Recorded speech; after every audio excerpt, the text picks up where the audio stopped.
I have helped countless buyers buy homes in the Dallas-Fort Worth area. And there are 3 things that I wish that they all knew, because if they knew them, it would have made the experience for them just even that much more awesome. So before we start, if you live in the Dallas-Fort Worth area and you're looking to actually make a move in the next 6 to 12 months, I made a custom GPT just for you that asks you a set series of questions, and it helps you understand what you can actually afford when it comes to buying a house. So if you want that, just click the link in the description. I'll give it to you totally for free.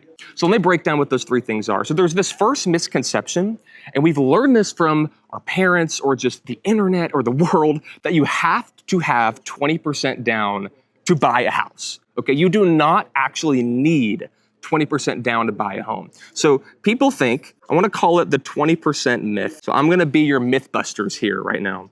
So people think that you need this large portion of 20% down in order to actually buy a home.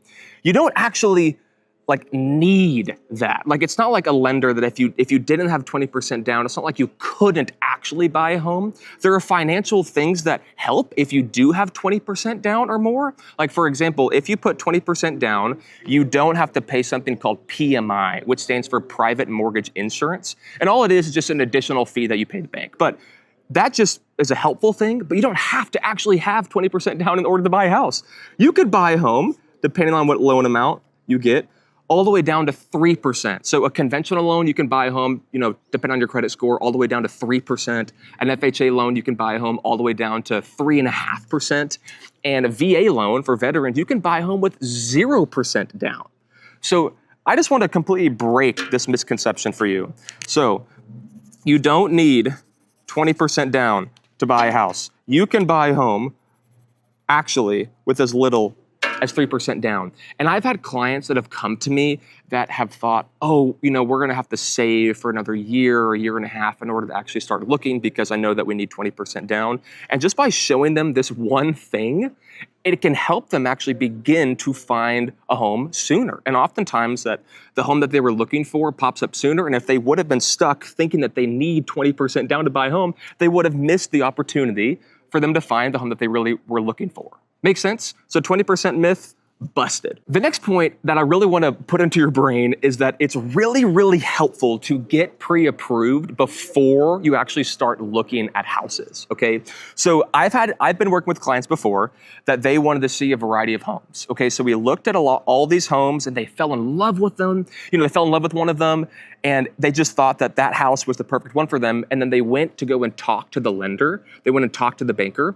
And when they did that, they found out that they actually couldn't afford that home that they were looking for. So they had to completely reset their expectations, which no one wants to do because you've already exposed yourself to basically the best of the market and something that you can't even afford.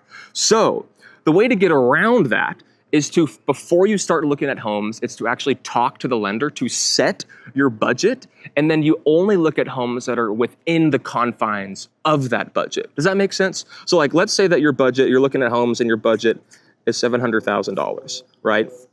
Okay, we only want to be looking at homes that exist within that budget, okay?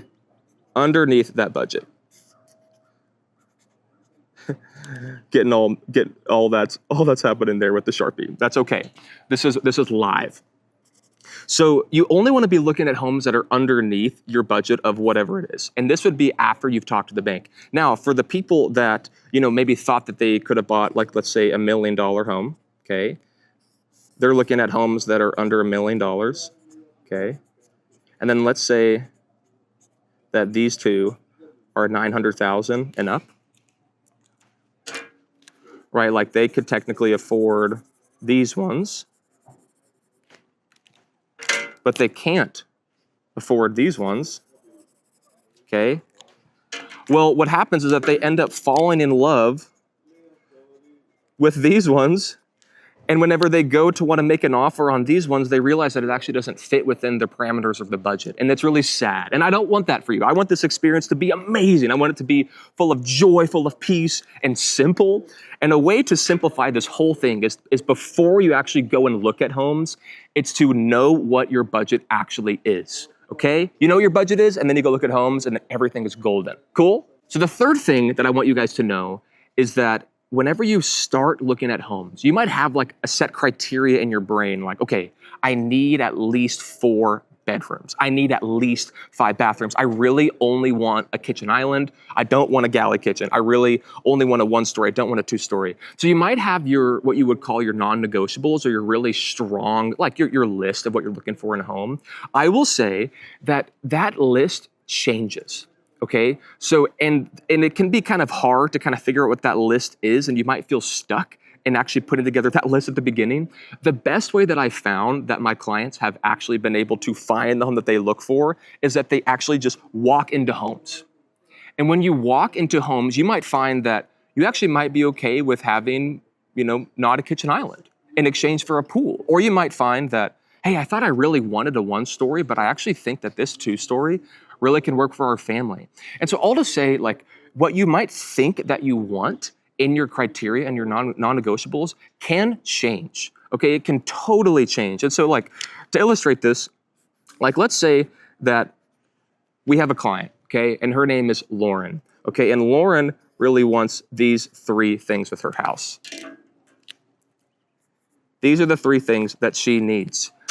But whenever she starts looking for homes, she realizes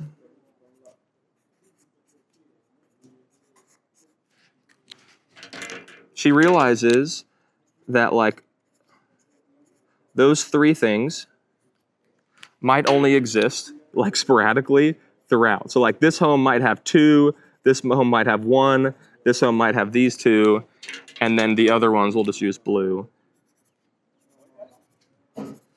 Those other homes don't really have, and we'll put a door on this house, of course. Those other 2 homes don't really have exactly what she was initially wanting at the beginning. And so it might be tempting to say, I actually don't want to go look at these 3 homes because they don't have what I'm looking for.